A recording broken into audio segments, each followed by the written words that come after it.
Hi, everybody. Hi, everyone. Hi there. My name is Sarah Kelly Palmer. And I'm Kayla David. Welcome to another Be Well Live RI. For those of you who are with us for the first time, Kayla and I are part of the healing department at Family Service of Rhode Island, and we come together weekly to discuss various topics related to how we're all coping with the COVID-19 crisis. Family Service of Rhode Island is a social service agency, and we have been serving Rhode Islanders for over 125 years. And we offer a wide variety of services, one of which is telehealth counseling. And now more than ever, it's very important that we all focus in on our mental health and well being. And we want you to know that we're here to help you do that. Yeah, so we'll be joining together today and every Wednesday at 10 a.m. for discussions that support wellness during COVID-19. So if you could, please take a moment to share this with your friends. Even if it's after our live broadcast, please share. Start a watch party. Help us reach as many as we can with these messages and then share this important information of kind of how to be well and really kind of take care of our own wellness during COVID-19. Now more than ever, it's really important for us to reach out if we're struggling or if someone we love is struggling. COVID-19 has just put a tremendous amount of stress on ourselves, our families, and our communities, and it is impacting our well-being and our mental health. That's why, Kayla, our topic today, I think it really kind of sums everything up, because today we're going to talk about teletherapy and the transition our agency has had to teletherapy during COVID-19. This crisis and pandemic is traumatizing.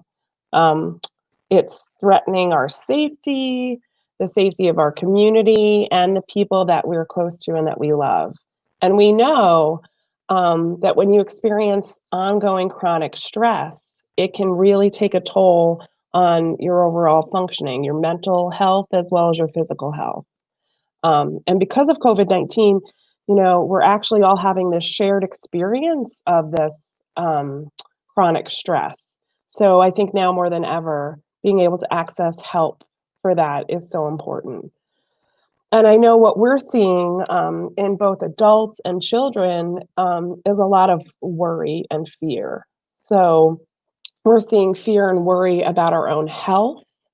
We're worrying and are fearful about the health of our friends and our family. Um, People are seeing changes in their thoughts about themselves or others in the world. So we may not see the world as a safe place anymore. Um, People are having trouble sleeping or having changes in their sleeping patterns as well as their eating patterns. We're seeing an increase in depressive symptoms. The isolation that COVID-19 has inflicted on so many of us is really bringing out some of those depressive symptoms. A lot of kids and adults are having trouble focusing or concentrating. We're also seeing a lot of anxiety and worry, right? Um, for those of us or our loved ones who had chronic health problems before the COVID-19 crisis, those might now be worsening because of what is happening in the world. And I think, there's been so much focus on our physical health in the news, and that's what everyone's been talking about. But we're also seeing, for those of out there who had some mental health difficulties or struggles before COVID-19, those are now worsening. So we're seeing more symptoms and more impact there. And many, many people are also turning to unhealthy coping techniques as we all try to work through this. So we're seeing an increased use of alcohol, tobacco, and other drugs. And as if that list weren't long enough, COVID-19 is also increasing stressors in the lives of many around things like financial stress. So we know the impact it's having on our economy, and the future of our economy seems uncertain. So there's a lot of financial stress happening. People have lost their jobs. Um, there's been many changes to people's daily routines, which has really turned into a lot of isolation. events that, we would share together as community members or families have been canceled. So there's really a loss happening, and we're losing that connection to our community. Parents have had to, and children have had to navigate distance learning, which has been really, really stressful for parents, kids, and teachers. And just navigating things, access to basic needs. So for many, being able to afford food and shelter and medical access has really been a struggle.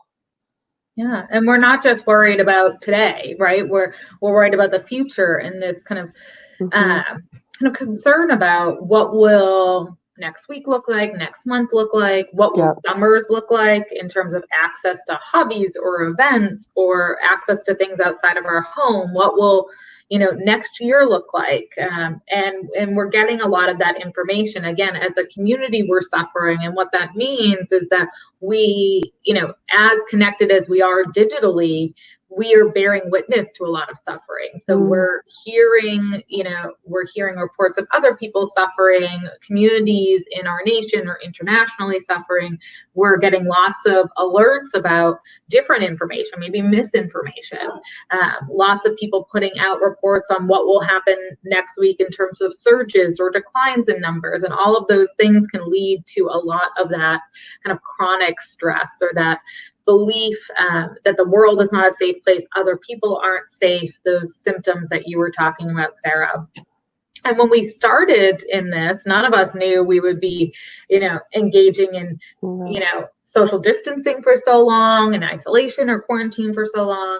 And so many of us might have thought, if I'm seeing a therapist regularly, maybe I'll take a break, right? Because I don't even know what it would be like to engage in therapy, or how do I even access therapy now if I need it? So we really wanted to talk about what is that teletherapy, and really kind of demystify it, because it can sometimes feel really scary. And if we thought we would just take a break for 3 weeks and be able to get back in the office, now we kind of understand that that's not going to be happening.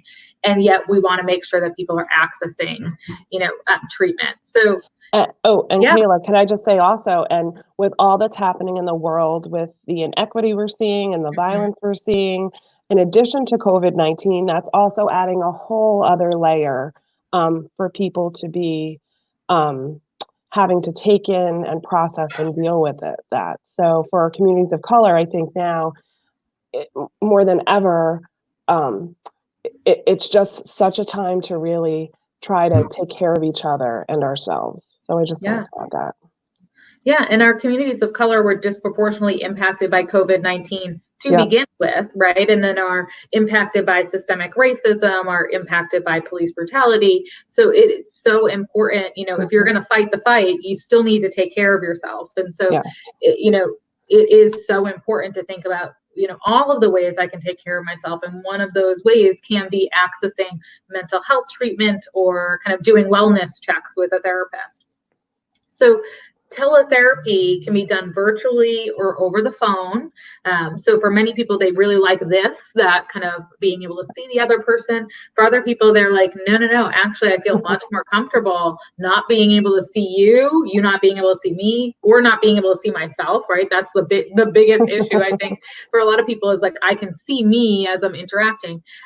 So people can access it by phone.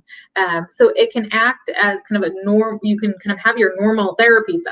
So whether it was 45 minutes, a half hour, an hour, you can do that in kind of from anywhere. Or we would encourage you to do it from one place, right? Don't be kind of driving in the car, going to grocery shopping, or whatever it is. But we can now access therapy in a way that we typically didn't have access to it before. So we can access that from our home instead of being in a waiting room or in an office. And we never have to enter those waiting rooms and offices where we could be in close contact with another person, or kind of engage with germs, right?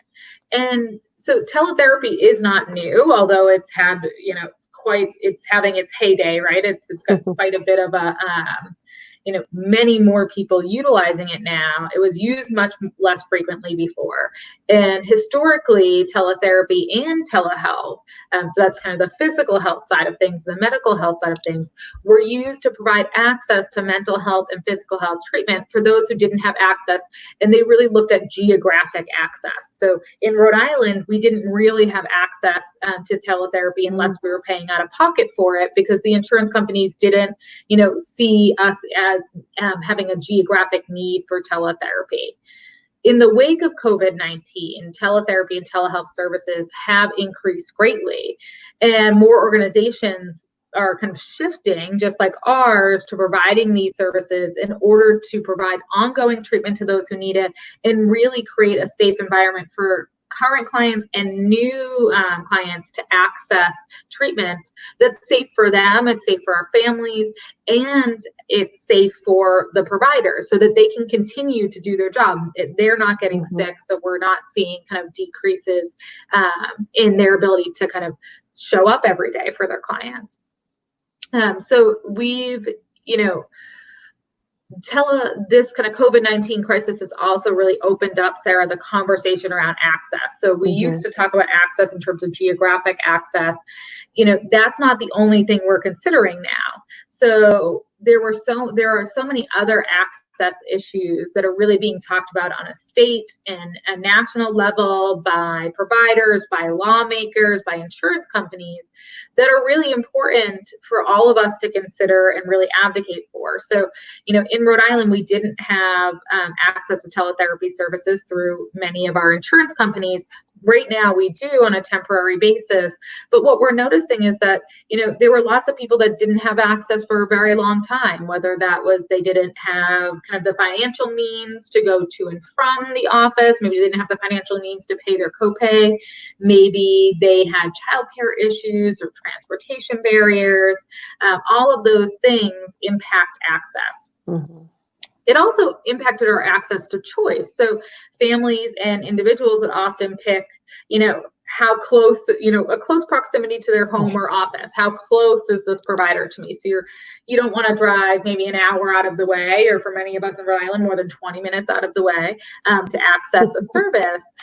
So you had a limited choice. And for people who were really looking, to have therapy in their native language, to have a therapist that reflected, similarities in terms of race, sexual orientation, gender identity, there was a limited pool of people. That pool has also now opened. So, because you're not driving an hour, maybe from, Southern Rhode Island into Providence, you can access Providence therapists now, and vice versa. So the pool of choice has become, much larger. And so you have access to therapists that maybe you didn't have access to geographically before. And you have access to different types of treatment. So maybe there was only a few therapists in your area and they only provided cognitive behavioral therapy. Now you might have, with teletherapy, we have options and access to maybe other providers that provide other types of treatment if that's particularly what you're looking for. And I know, Kayla, at our agency, we've seen that because we've taken away so many of those barriers, people can, are more likely to keep their appointments and not reschedule them because they really have that convenience of doing it from their own home. So I know that that's been a real benefit for so many. One of the questions we get a lot and did when we were making this switch over to teletherapy is, so what is teletherapy like? What does it look like? How is it different than coming into an office or even a therapist coming to your home, right? So while it's not the same as a typical face-to-face session that you would have with a therapist, it can be just as effective. As I mentioned, many clients really value and have been benefiting from the convenience of seeing a therapist virtually from their own home, right? It takes away transportation, even time getting to an office. And, during this time, it's really been all about access for COVID-19. We and other therapists throughout the state and nationally really wanted to make sure that we were all here as a resource for our clients and for people who hadn't accessed therapy before. So it's been a really great way to support people during this time. And as Kayla mentioned before, clients can choose between doing it over the phone or virtually video, which is a really nice choice to have. And the reality is that right now, this is the main form of mental health treatment that is being provided on the outpatient level. This is what we have to work with, so we really have to make the best of it. And some people might be wary of this form of care, but really from our clients, we've been getting really great feedback. Once you kind of get over the hurdle of that first session and going through, people really are liking it. It's important to mention that at times, using this medium of teletherapy can provide insights that we might otherwise not have seen. So clients are able to share certain things with us that maybe they hadn't thought of before, like a precious collection they might have in their home, or maybe you're meeting the family cat or dog in the background, right? So that can be a way to engage and connect with a client.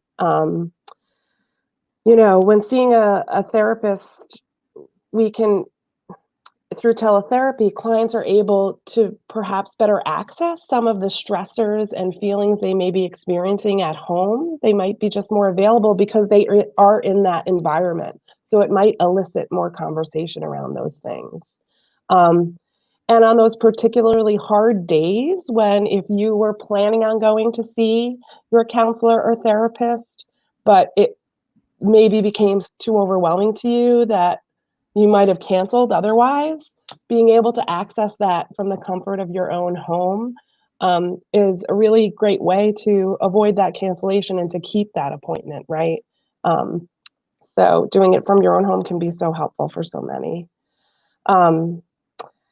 There are also other benefits. I know right now it's really sunny and the weather's really nice, but in the future, we predict that teletherapy can be utilized for things like when we have a huge snowstorm, right? We know in our office, there's a parking ban in Providence. There's no place for our clients to park. So being able to utilize teletherapy in inclement weather can be really, really helpful.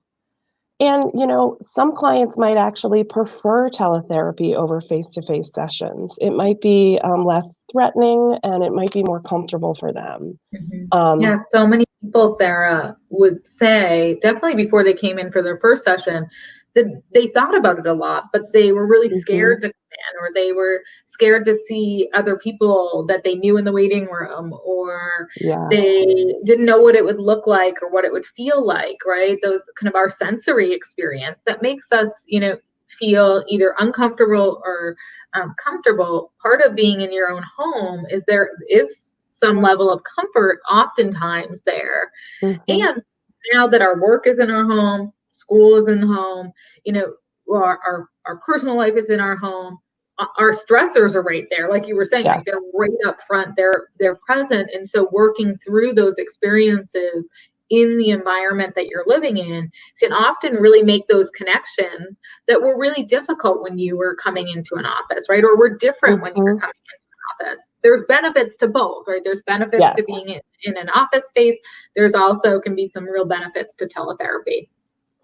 And I think right now, in the midst of COVID-19, one of the biggest benefits is just kind of reducing that risk of transmission, right, of COVID-19. So like you said earlier in the beginning, keeping clients and therapists safe, we can keep doing our work, right, if we're healthy. So it's really kind of keeping that risk of transmission much lower and allowing people to engage in treatment still, which is a great benefit.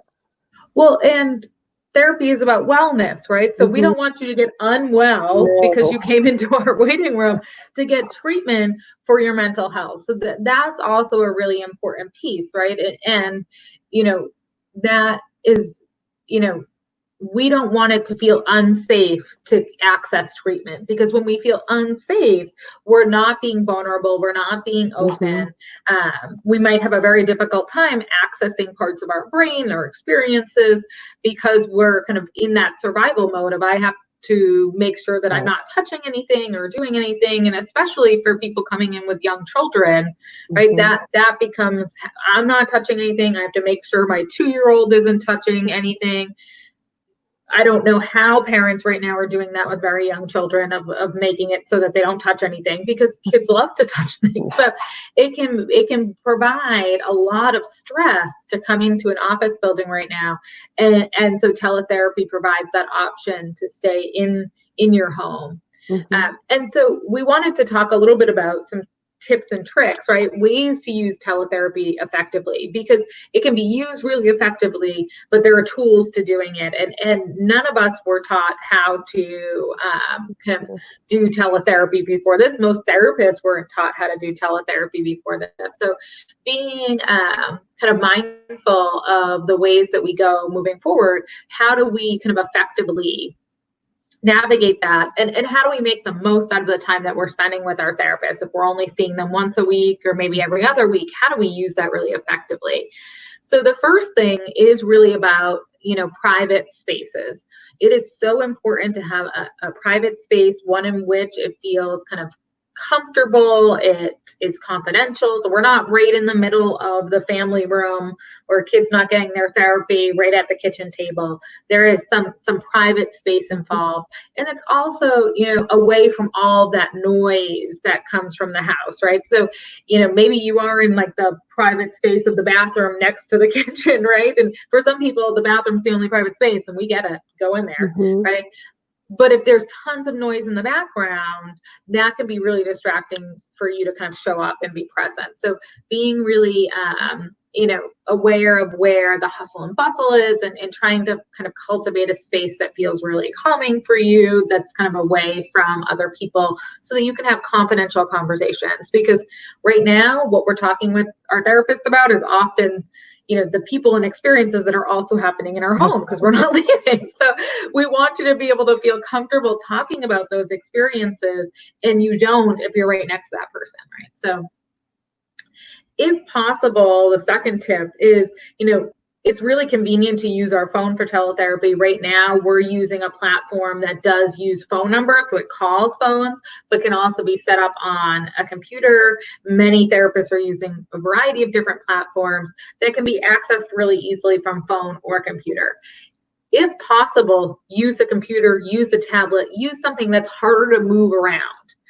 Why that is because we can get really into kind of like doing all of the other things in our world while we access therapy. And so, and especially for kids, I do a lot of children's therapy, and I am dizzy, right? There's part of it that kids are just like, you're moving around their house with their phone, and that can mean that we're kind of taking in the stimulation of the environment. We're making chocolate milkshakes, we're doing all those things that are really great, but then we're not kind of accessing treatment where we might not be using it as effectively. For some, it's really difficult. If you're a parent of a young child, do whatever you got to do to access therapy, right? But if it's possible, try to use a computer or a tablet or something where you are propping it up, or you're kind of sitting in one place or one area. For kids, maybe we're putting it on a desk where there's things that they can access, like markers or kind of art supplies, so that they can engage with their therapist, but we're trying to kind of contain the space. If you are using a phone, try to use something that props up your phone, that keeps kind of your phone up, so that you can look at your therapist, they can look at you. And if you're using, your phone by doing kind of a telephone session instead of a virtual session, trying to still cultivate that space, right? It can be very easy that we can be kind of up and about and talking on the phone, and sometimes that's okay. But if we're trying to use our therapy effectively, the best way to do it is really to be in kind of one spot and kind of be focused on that moment. Schedule your sessions during times that you're able to focus on you. So I work with a young mom. She has 2 very young children. One of the things that we talk about is scheduling during nap time. Right. So being kind of mindful, where's my schedule? Where are the low points in my day? Maybe it's the time that my child's favorite TV show is on. Maybe it's during nap time. Maybe it's in the morning, or kind of in the evening when maybe my partner's home to care for the kids. it's after, maybe it's after distance learning, so the kids, get some time to go outside first and then shift back into therapy, but really thinking about your schedule and when you'll be able to focus on you, or your child will be able to focus on themselves, and being kind of mindful of where we put this in. If you've done distance learning for 6 hours, right, or whatever time period is, and you don't get a chance to go outside, and then you have to talk to your therapist as a kid, they're likely not to use that time effectively. So being kind of mindful of that, and movement breaks and all of those things that allow for us to use our time effectively. We also want to minimize household distractions if at all possible. So, again, it's, when in my schedule will I be able to kind of best spend time focusing on me? And then be ready to turn off all of your notifications. So, it's really important that you're not being kind of distracted when you're in therapy by people calling you or texting you, or, my email's going over here, or I have my work email up on one side and my other email up on another. And my therapist in the middle, right? Those things can be really, really distracting. And they distract from that kind of processing that we do when we're in treatment. Some of us can't turn off all our notifications, but really being mindful of what we can do to minimize those distractions. And ultimately, there are some of us that aren't in safe places where we live, right? So we might be accessing treatment in a home that doesn't feel safe, or in relationships that don't feel safe. So if it is possible to find some private space to have those conversations with your therapist, try to do that. If it's taking a walk, if it's kind of sitting in your car for a few minutes, maybe it is even that you're shortening your therapy time so you do have time to access that in a private space. Many therapists and clients who are in unsafe situations have made plans for it, right? We kind of knew at least a little bit that we might be going to a platform. Maybe it was only a plan for 2 weeks, but a platform where we would be doing this. So hopefully you made a plan with your therapist about how to access treatment that's safe and effective for you. And that could include things like code words, or, one of the things that I think is really important, whether you're in an unsafe home or not, is if you have headphones, put your headphones in, because then your therapist can say, right, anything. No one else can hear it but you, and then you can respond in the way that feels comfortable for you, in the spaces that you're in. So kind of being mindful of that, and hopefully if you're in an unsafe environment, you are still accessing treatment, and we can try to find a way to make plans, right, with your therapist to be able to access those effectively. For children engaging in treatment, we want to provide them with that space, right? The desk, the crayons, the markers. Kids that come into treatment, we usually have lots of fun stuff. I know my office is full of puppets. It's full of, easels. It has games. It has all of these things. So therapists are definitely shifting their approach for children's work of having things even in their environment. And then they're working with parents to kind of put things in the family environment, or have kids have access to certain things that would allow them to really use therapy productively. Because for young kids, it's not usually that they're sitting, in a chair for an hour talking to a therapist like an adult would. So we want to figure out ways to engage them. And ultimately, one of the biggest things is that parents end up being much more involved in treatment. And that's a good thing. That's a really good thing. We only see your kid for an hour a week. You see your kid for, I don't know how many hours are in a week, but it's a lot of hours. It's a lot more than one. And you are the expert on your child. And this is a great opportunity to engage with the therapist, to really be kind of creating plans that you can enact during the week, and really using those things effectively, and having moments of joy with your children, moments that we are able to kind of cultivate conversations about feelings, thoughts, and emotions. Those things are really, really important. And so, if you're a parent and your child's in treatment, or you're thinking about putting your child into treatment during teletherapy, know that it is possible, it is effective, but we need you to be there, in order to make that effective. And so it really is going to be like a family effort in treatment. Nice. So Kayla, you just talked and gave so many great tips to people who are accessing teletherapy for the first time. But just like those people out there who are accessing teletherapy for the first time, this is really the first time that we as therapists are having to engage in this platform and using teletherapy. So we also wanted to give some tips and tricks for therapists themselves who are now out there doing teletherapy. And many of them mirror some of the ones that you just talked about for people who are clients. So for all you therapists out there, right, set up your space just as your office setup is a key component in your in-person face-to-face practice. Um, how you arrange your remote office can also make a big difference in how effective your online sessions with your clients go. So some tips around that might be make sure your working space is secure and private, right? We want clients to feel that sense of confidentiality, which could be a worry for clients accessing teletherapy. So this means having doors, if there's doors where you are that close fully, um, that people can't kind of peek into windows and see who you're on a session with, and possibly even a white noise machine to make sure that you and your clients won't be overheard by other residents in your home.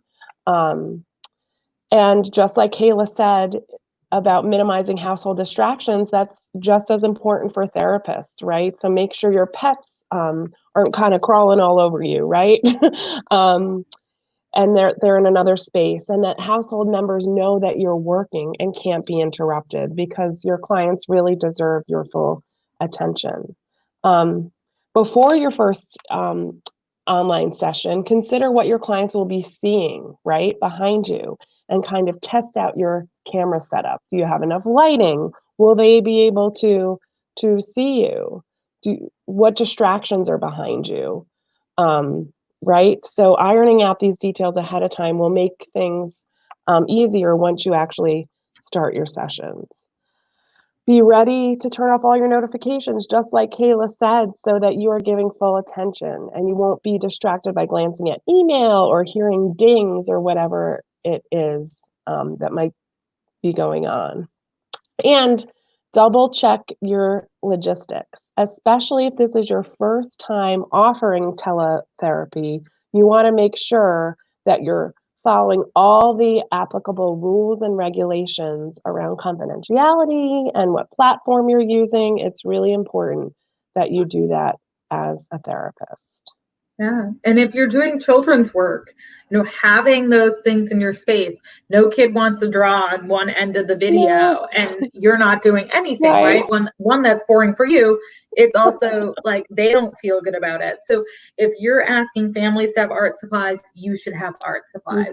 If you had books in your office that you used to read, psychoeducation books, things that were helpful, bring those in. If you had, posters, other things, maybe they're not up on the walls, but you have them next to you so that you can share those things, and then get creative, right? Sharing videos, having families try out different activities, doing things that really help with engagement. Make sure that you're not sitting for an hour and they're not sitting for an hour, right? Especially for kids. Yep. Yeah, so things like doing yoga poses, right? Getting up and having movement during your session can be really helpful and important. And I also think, Kayla, starting where the family is, so knowing what the family has access to, right? We don't want to create a fun and amazing project and then that child doesn't have access to those materials, right? So be aware of what the child is working with in their home, so that we're setting them up for success. Yeah. And then ultimately, when we talk about teletherapy, again, it is one way that we practice well-being. It's one way that we practice self-care. There are so many other ways to practice self-care, and it is so, so important right now. So if you didn't watch a while back, we do have a full video really for parents on self-care, but we'll talk a little bit about it right now because it is so, so valuable and important. Whether you are a therapist, whether you are, an individual, a family member, someone accessing treatment for the first time, all of us need to have access to self-care. We need to get outside every day, preferably while the sun's still up, right? We can get into those habits where we're just like back to back to back to back, no breaks, no nothing, and we haven't gone outside in 5 days. So whether that's forcing yourself to like have a tomato plant outside that you're growing so that you have to go out to water it, taking your dog for a walk, just going for a quick jog, getting outside is so important, getting that fresh air and that sunlight, if that is possible for us, even if it's just opening the door and sitting kind of on our front steps. Those things can be really valuable. That sunlight, that vitamin D is so important. Build in social time. That's for your kids. That's for you.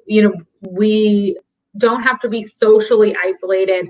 We do need to sometimes be physically distant, right? So if there's ways to do video calls, if now that we can be in small groups, if there are people that have been quarantining or isolating and are you're kind of starting to merge your groups, spending time together, or even spending time together really, apart from one another. I have a friend that's measured out the 6 feet in her yard and has like little flags right at the 6 feet mark so that a few people could come over, but everyone knew how far you had to be from one another, because we can all of a sudden be 2 feet from each other. So finding ways to really encourage that, and because it can be so jarring, not going from seeing people all the time to being isolated at home, working from home, parenting from home, teaching from home. And we can really start to, when we're anxious, just fill our days with things. So it's, we might have cleaned the kitchen now 5 times because we're just trying to find something to do. So finding ways to build in social time, outside time, and to give yourself and families a break. We talked about this when it came to distance learning. It's so important. We usually have transitions during our days in school. We have transitions at work. We have all these things that help us take breaks.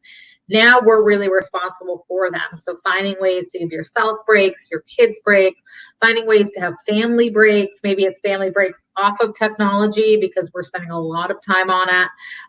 But finding ways to recharge is so, so, so valuable. It's so important, Kayla. I am at my desk a lot all day, so I've purposely put my stapler and hole puncher downstairs in my house so that if I want to staple something, I have to use the stairs. But so it's little tips like that, getting up, moving, giving yourself a break can be so helpful and make a big difference in your day. Yeah.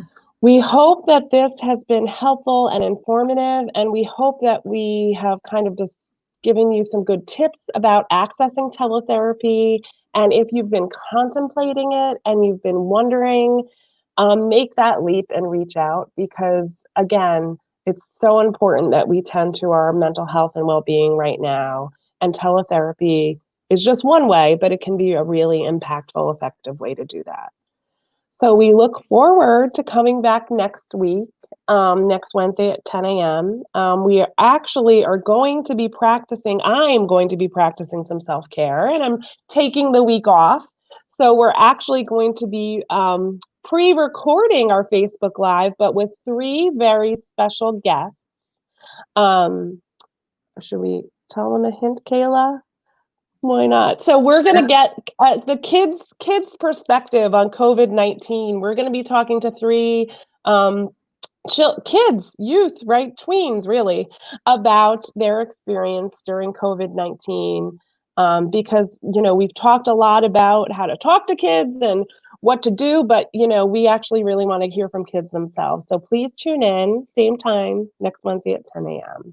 Yes. And remember, if you or someone you love is struggling with managing stress and anxiety during this time, we want you to know that this is really, really hard. It is, one of those things that we never thought we would have to go through, that we're going through as a whole community. And it can be really challenging, and it's challenging us in all of the different roles in our lives. So we want you to know that we're here to help. And so after this, there'll be a quick message on your screen that gives our intake number and kind of tells you how to reach out if you're interested in teletherapy. And please, if you have questions, if you have comments, please message us or kind of find us on our website or give us a call. We are here to help. And thank you. Be well, be safe. Bye-bye. Thanks.